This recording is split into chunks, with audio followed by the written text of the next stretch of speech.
"It was just a cup of coffee," Daniel Whitmore said, his voice flat, controlled, but sharp enough to freeze the room mid-breath as the thin line of dark liquid spread across the polished oak table, dripping slowly toward a stack of unsigned contracts.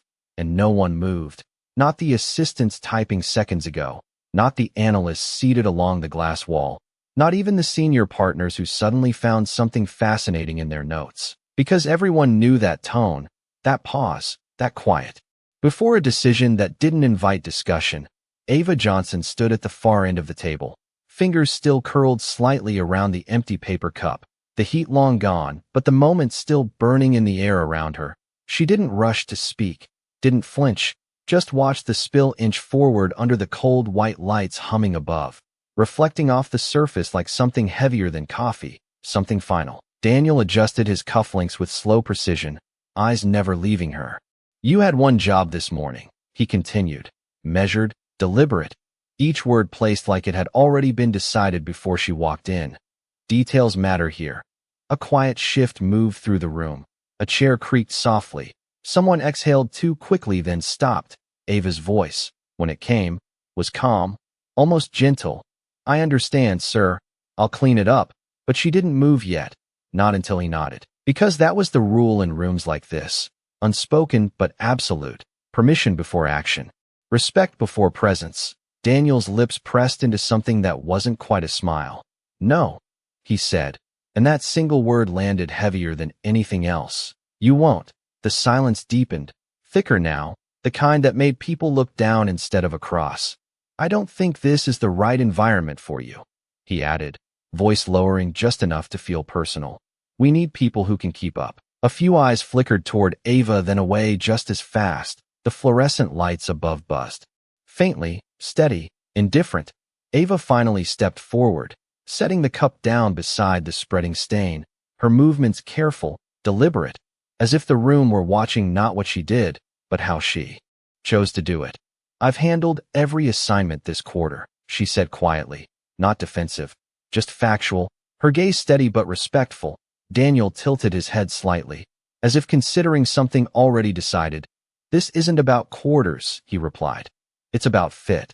The word hung there, vague enough to mean anything, clear enough to mean everything. A pause stretched, long enough for discomfort to settle into the walls. Ava nodded once, slow, controlled, her fingers brushing lightly against the edge of her badge as if reminding herself it was still there. "Then I'll gather my things," she said, no tremor in her voice, no argument left to offer, just a quiet acceptance that didn't beg, didn't break, just existed.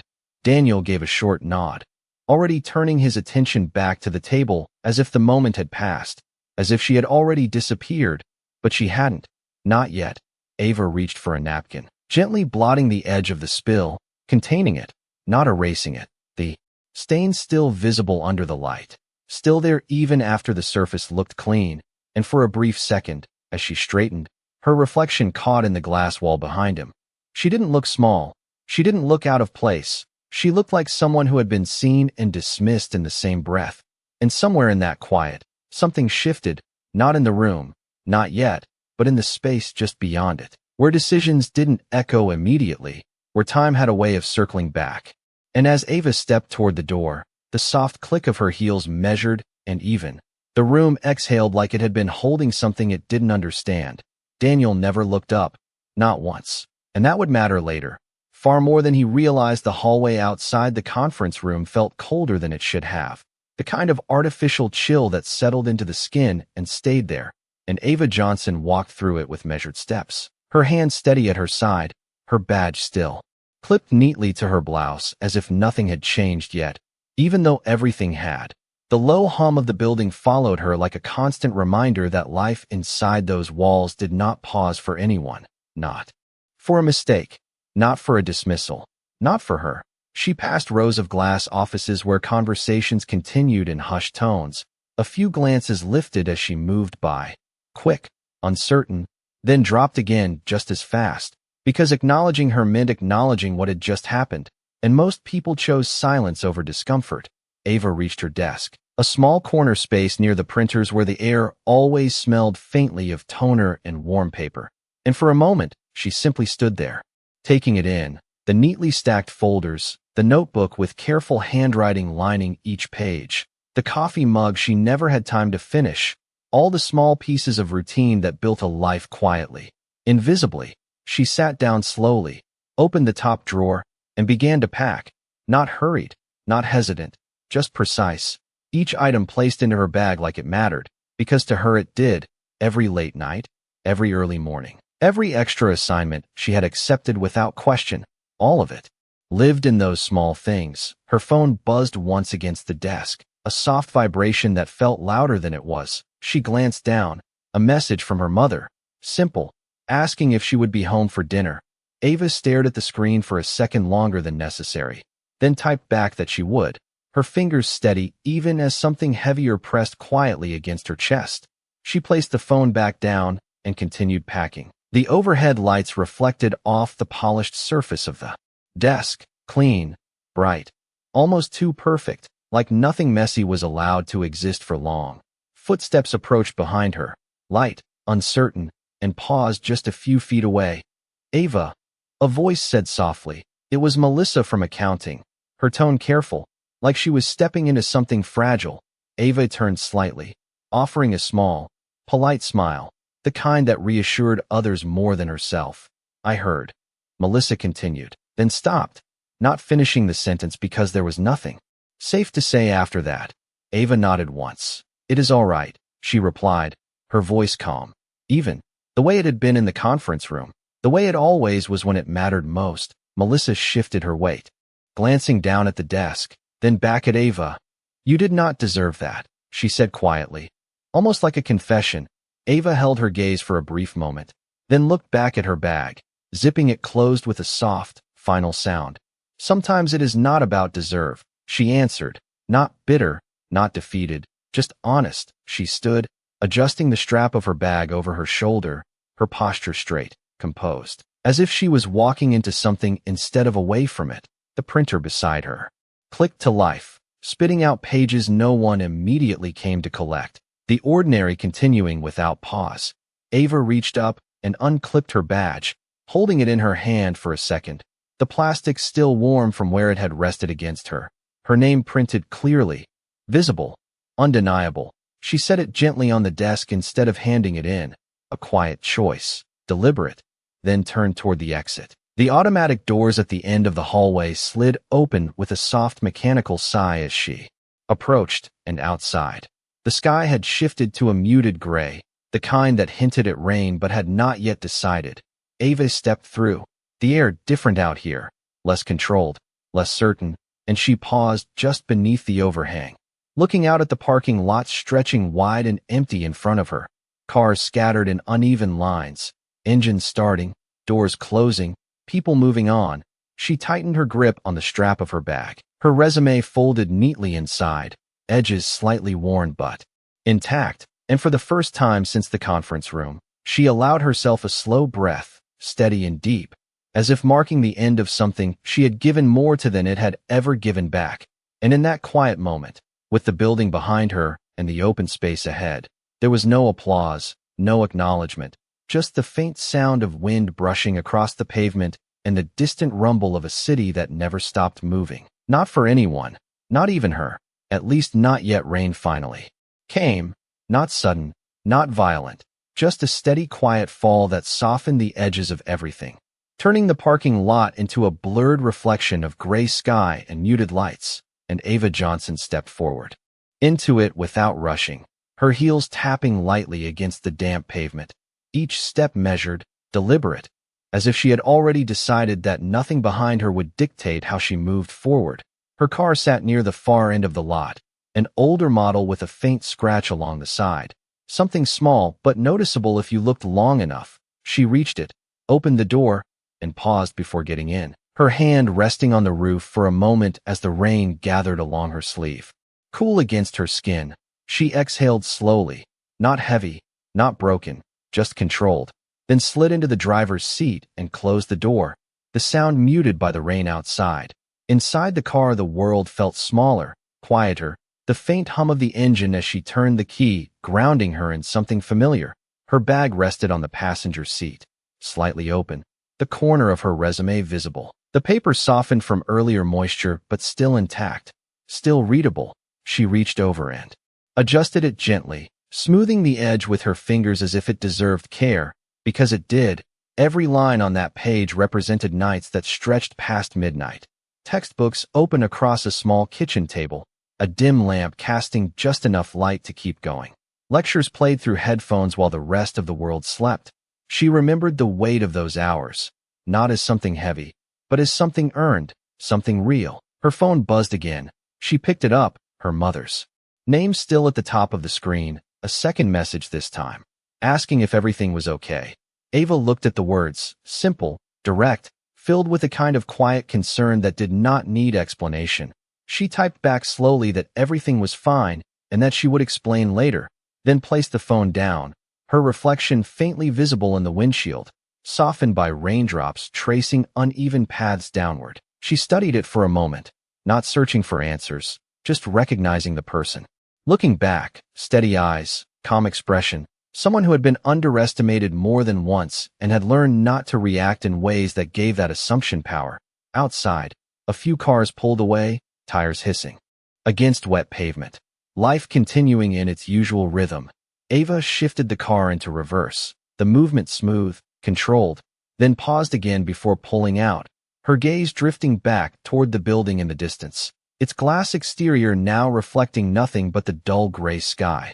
From here it looked smaller, less imposing, just another structure among many, and for a brief moment, the memory of the conference room surfaced again, the silence, the tone, the finality in Daniel Whitmore's voice, but it did not settle the same way now. It passed through her, acknowledged and then released, because something about it no longer held the same weight. Not outside those walls, not here. She turned the wheel and drove out of the lot, merging into the steady flow of traffic, the city stretching out ahead in long lines of movement and possibility, each stoplight, each turn, each passing block marking distance not just in miles but in direction. The rain continued, light but persistent, tapping softly against the windshield like a quiet rhythm, and Ava followed it forward, not knowing exactly what would come next but knowing, with a certainty that did not need to be spoken, that this was not the end of her story.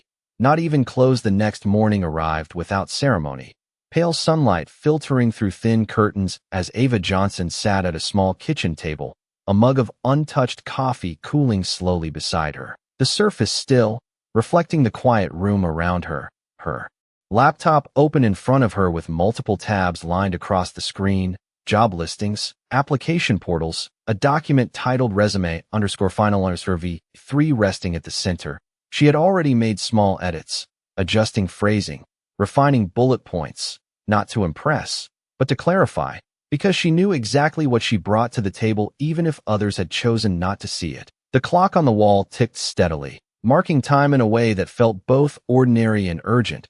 Her mother moved softly in the next room, the faint sound of a cabinet opening and closing, a reminder of why stopping was never an option.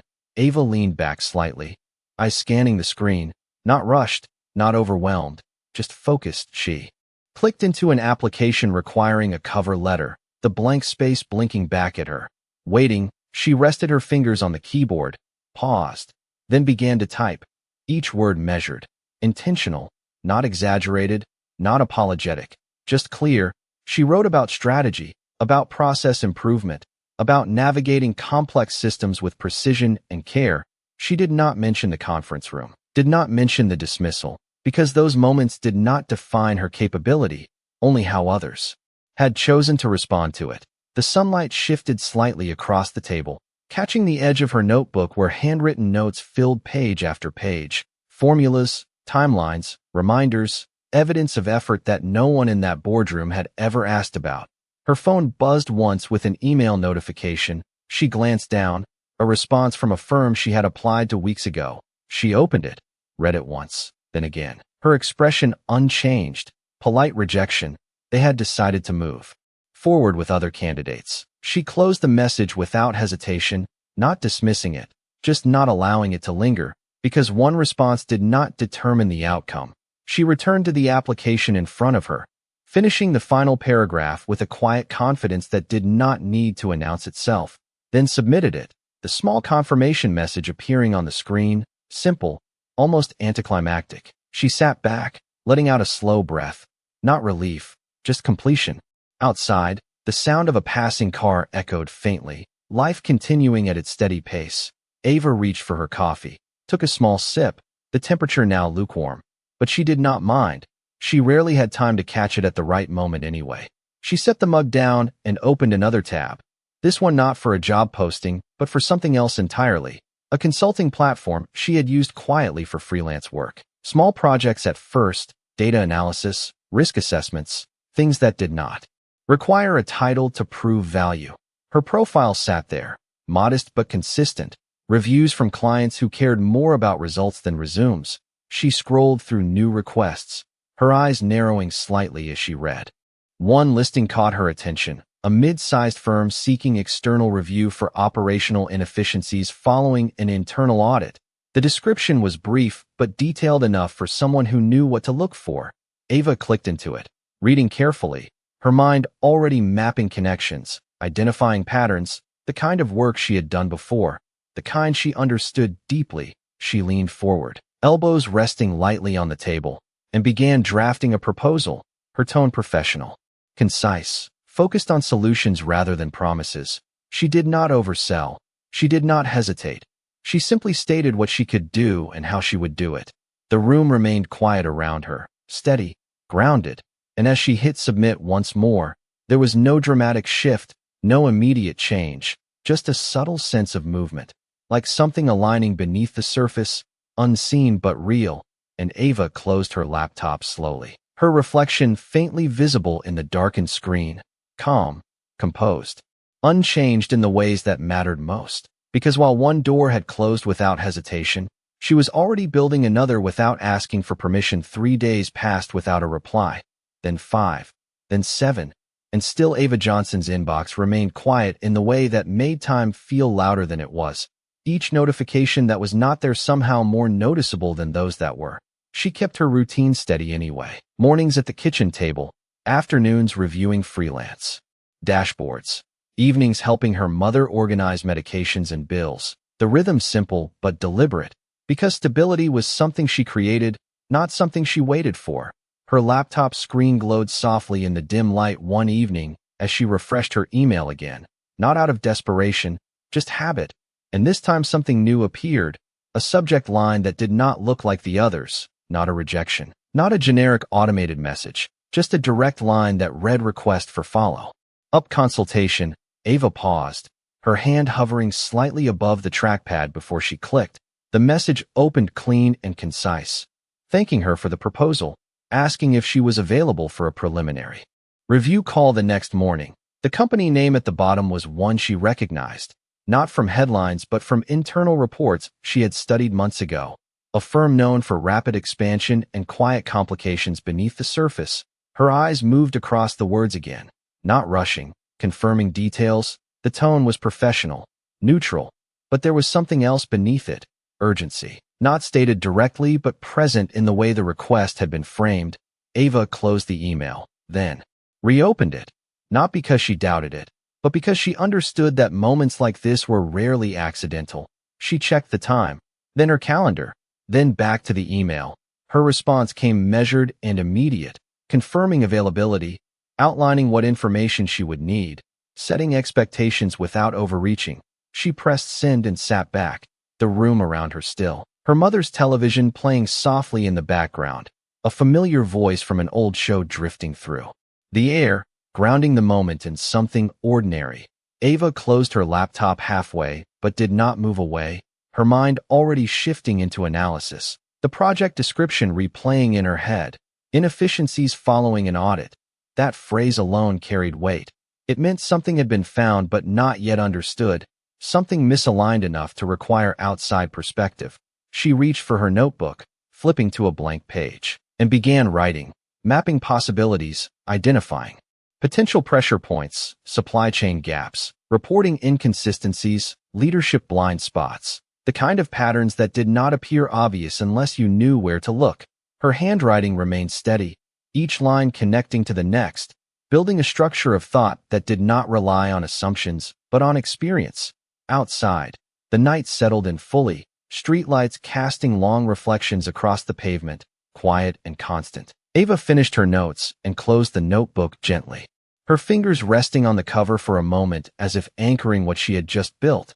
She stood, stretching slightly, then moved to the small window near the kitchen, looking out at the stillness beyond. The city was quieter here, not absent, just distant, and for a brief second she allowed herself to feel the shift, not excitement, not relief, just awareness. Something had opened, not loudly, not dramatically, but enough to step through if she chose to. And Ava turned back toward the table, her expression unchanged but her focus sharpened, because she understood something that the room she left behind never did. Opportunity does not always arrive with recognition. Sometimes it arrives quietly. Asking only one question, "Are you ready?" And she already was. The next morning arrived earlier than usual. The light outside still pale and uncertain as Ava Johnson sat at the same kitchen table, her laptop open, a fresh cup of coffee untouched beside her, steam rising slowly in thin, quiet spirals. The clock on the wall read 8:57 a.m., and she did not look at it again. Her focus already anchored to the screen in front of her where the meeting link waited, simple, unassuming, yet carrying the weight of everything that had shifted in the past week. She clicked it at exactly 9 a.m., the connection brief, then steady, a clean interface opening to a conference call with 3 participants already present, names displayed without titles, without hierarchy, just roles in a conversation that had not yet begun. "Good morning, Ava," a voice said, professional, measured, not overly warm, not dismissive, just direct. She recognized it from the email signature, Michael Reeves, Operations Director. Ava responded with the same calm tone, "Good morning," her voice clear, even, the way it had always been when it mattered most. The camera remained off on both sides. This was not about faces, it was about clarity, about what could be seen beyond surface. Michael continued, outlining the situation in precise terms. A recent internal audit had revealed inconsistencies in reporting across multiple divisions, numbers that aligned individually but failed to connect collectively, timelines that overlapped in ways that should not have been possible. Ava listened without interruption, her pen moving lightly across her notebook, capturing key phrases, not everything, just what mattered. Inefficiency was rarely random. It followed patterns, and patterns left traces. "We need an external perspective," another voice added, quieter, more cautious. Ava noted the shift, different tone, different stake in the outcome. She nodded slightly, even though no one could see it, then spoke, "Before we proceed, I would like access to your last 2 quarterly reports, internal communication logs related to the flag divisions, and any variance summaries from your audit team." Her request was immediate, specific, not tentative. There was a brief pause on the line, not resistance, just recalibration. They had expected questions, but not this level of precision so early. "We can provide that," Michael replied, a subtle change in his voice now, respect beginning to replace neutrality. Ava continued, her tone steady. "I am not looking for isolated errors. I am looking for structural gaps, the kind that do not appear in one place but reveal themselves across systems." Another pause, longer this time, then a quiet acknowledgement. "That is exactly what we have not been able to identify." Ava leaned back slightly, her pen resting against the page. "Then we will," she said simply, not as a promise, not as a challenge, just a statement of direction. The conversation continued, moving into logistics, timelines, expectations. Ava outlined a preliminary review within 48 hours, followed by a detailed report within 5 business days. No exaggeration, no delay, just a clear path forward. As the call ended, the screen returned to its neutral state, silent, still. Ava closed her notebook slowly, her fingers tracing the edge of the page where her notes had already begun to form a framework. Outside, the morning had brightened slightly, light pushing through the clouds in thin streaks that reflected softly against the window. She reached for her coffee, now warm but not hot, and took a small sip, her eyes shifting back to the laptop where a new email had already arrived. Access granted, documents attached. The work had begun, not with recognition, not with titles, but with trust placed in her ability to see what others could not. And Ava opened the files without hesitation, her focus narrowing, her mind already moving ahead of the data, because this was where she belonged, not defined by where she had been dismissed, but by what she could build from what others had overlooked. And somewhere far from that quiet kitchen, in a building filled with polished tables and unspoken assumptions, the first signs of something unraveling had already begun, even if no one there realized it. Yet the files opened one by one, clean spreadsheets layered with numbers that seemed orderly at first glance, columns aligned, totals matching, everything appearing correct in isolation. But Ava Johnson did not read them the way others had. She did not look for what was visible. She looked for what was consistent, and more importantly, what was not. Her eyes moved across the data with quiet precision, pausing not on the largest figures, but on the smallest irregularities, timestamps that repeated too cleanly, entries that rounded in patterns that felt intentional rather than natural. She scrolled slowly, not rushing, letting the structure reveal itself piece by piece. Her notebook filled steadily beside her, arrows connecting points across different pages, a map forming where numbers alone could not explain the full story. Outside the window the day had shifted into afternoon, light stronger now, reflecting off nearby buildings in sharp lines. But inside the room the focus remained contained, steady, uninterrupted. Her phone buzzed once with a new email. Michael Reeves again. A short message asking if she needed anything further. Ava glanced at it, then returned to the data before responding, because she already knew the answer. What she needed was not more information. It was confirmation. She opened a second file, cross-referencing dates, aligning sequences, and there it was, not obvious, not dramatic, but undeniable. A pattern of delayed reporting between two divisions that created a temporary balance in numbers that should have exposed a gap, the kind of adjustment that did not change totals immediately, but shifted accountability just enough to remain unnoticed. Ava leaned back slightly, her pen resting against her lips for a brief second. Then she wrote it down, not as a conclusion, but as a starting point. She moved to the communication logs next, scrolling through emails and internal messages. Tone mattered here as much as content. Phrases repeated, approvals given without clarification, small acknowledgments that carried more weight than they appeared to. She noted the names, the timing, the sequence, building context around the data, because numbers alone did not act, people did, and patterns of behavior always left traces.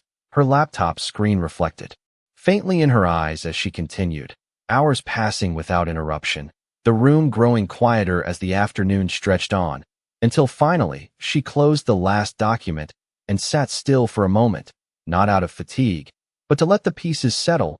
The structure was clear now, not a single error, not a random oversight, but a system that had adapted to hide its own weaknesses, efficient on the surface, unstable beneath. Ava opened a new document and began outlining her findings, each point precise, supported, connected, no exaggeration, no assumption, just clarity. She wrote about the reporting delays, the mirrored entries, the misaligned accountability, and the risk it created if left unaddressed.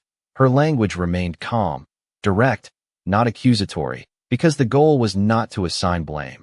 It was to reveal truth. As she typed, her phone buzzed again, a notification from a business news alert. She almost ignored it, but something about the headline caught her attention. She opened it briefly, her eyes scanning quickly. A short article about internal concerns rising within a firm undergoing rapid expansion.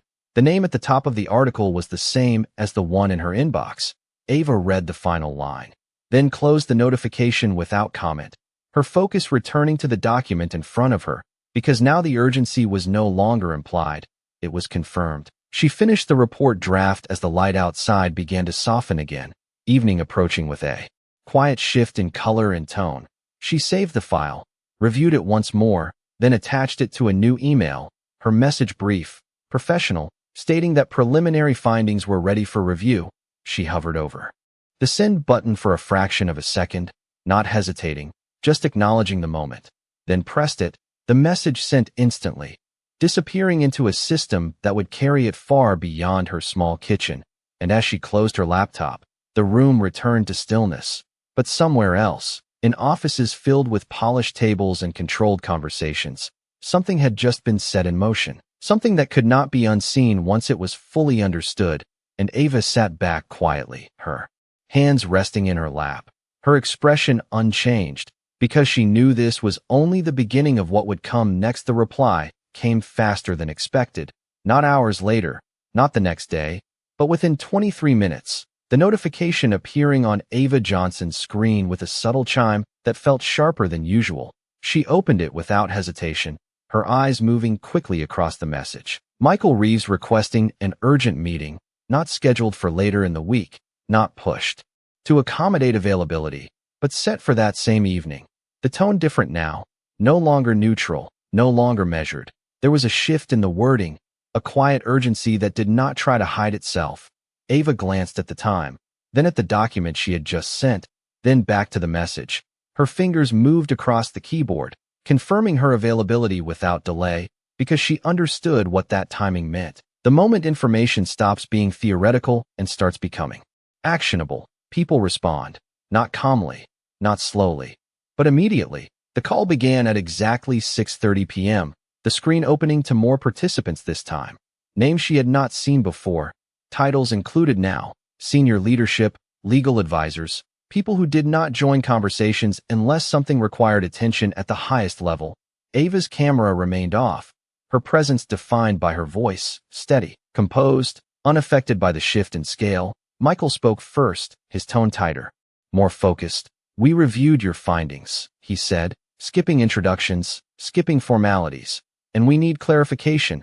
Ava did not rush to respond. She opened her notebook, turning to the page where her framework had already been outlined.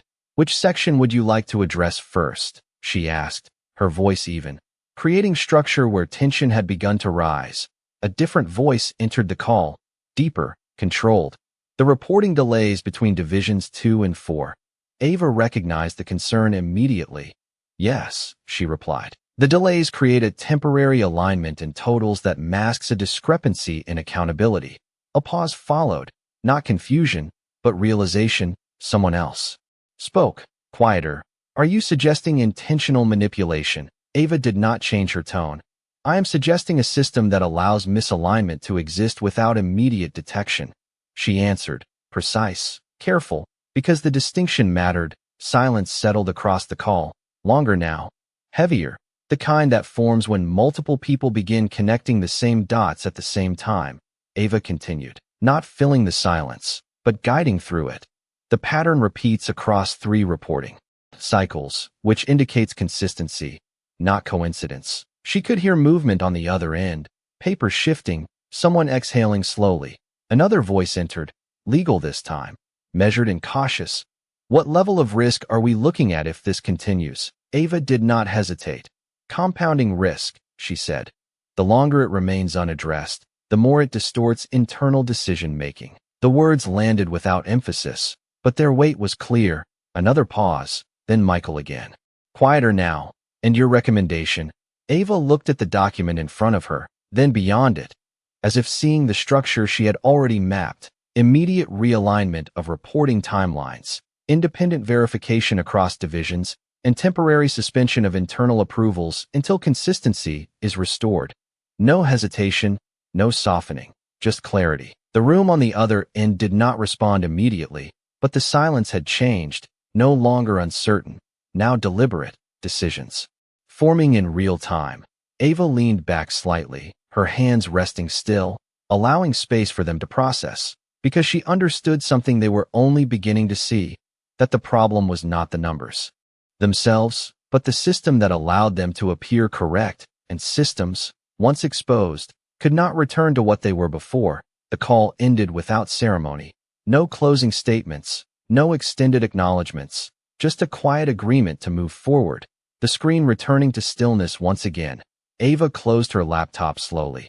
The room around her unchanged, the same table, the same soft light, the same quiet. But somewhere far beyond that space, within offices where decisions carried weight and consequences followed quickly, something had shifted in a way that could not be reversed, and for the first time since she had walked out into the rain, the distance between where she had been dismissed and where she now stood had begun to close, not through confrontation, not through force, but through something far more difficult to ignore, Undeniable truth: 2 weeks later, the building looked the same from the outside. Glass reflecting the morning light in clean lines, people moving in and out with the same routines, the same quiet assumptions. But inside, the atmosphere had shifted in ways that could not be seen from the street. Meetings were shorter, voices more careful, decisions no longer made without verification. And at the center of it all was a restructuring announcement that moved quickly through every level of the company. Not loud, not dramatic, but precise. A new division formed to oversee operational integrity, reporting directly to senior leadership. Independent, external in origin, but now embedded within the system it had been brought in to correct. Ava Johnson stepped through the main entrance just after 9 in the morning, her pace steady, her posture unchanged. The security desk no longer required a temporary pass. Her name was already in the system, her access approved before she arrived. The elevator doors opened with a soft chime, and she stepped inside alongside a few employees who did not recognize her yet. Conversations low, polite, unaware. The ride to the 27th floor felt shorter than it had before, or maybe she had simply stopped measuring it the same way. When the doors opened, the hallway stretched ahead, familiar in structure but different in tone, quieter, more deliberate. She walked past the same glass offices, the same polished surfaces, but now the glances that followed her were different, curious, attentive, not dismissive. She reached the conference room at the end of the hall, the same one where everything had shifted weeks earlier. The door was already open. Voices inside paused as she entered, not abruptly, not dramatically, just enough to acknowledge presence. Ava stepped in, placing her folder neatly on the table, her movements calm, controlled, and for a brief second, the reflection of the overhead lights caught in the polished surface again, just like before, but nothing about this moment mirrored the last. Daniel Whitmore sat halfway down the table, his posture still composed, his expression neutral at first, until recognition settled in, subtle, but unmistakable. His eyes lifted, then paused, not in disbelief, but in recalibration. The room felt it, the shift passing quietly from one person to the next. Ava did not look at him immediately. She took her seat at the head of the table, opened her folder, and arranged her notes with the same precision she had always carried. Then she looked up, her gaze moving across the room evenly, landing nowhere longer than necessary. "Good morning," she said, her voice steady, clear, the same tone that had once been dismissed now setting the rhythm of the room. No one interrupted, no one redirected. The authority did not need to be announced. It was already understood. She began outlining the next phase of implementation, timelines, accountability measures, verification protocols, each point delivered without hesitation, without excess, just clarity. And as she spoke, the room followed, not out of obligation, but because the structure made sense, because it held.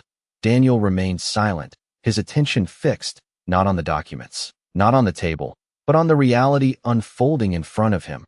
Not the moment itself, but the distance between what had been assumed and what now stood undeniable. Ava turned a page, pausing briefly as the light shifted slightly through the window behind her, casting a soft reflection across the table.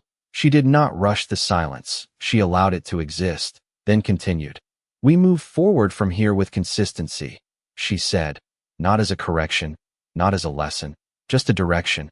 And when the meeting ended, there was no applause, no acknowledgement beyond the quiet gathering of papers and the steady movement of chairs. Ava closed her folder, stood, and walked toward the door, her steps even, unhurried. As she passed Daniel, she paused for just a fraction of a second, not long enough to draw attention, just enough to be real, then gave a small, respectful nod, no more, no less, and continued forward, the hallway opening ahead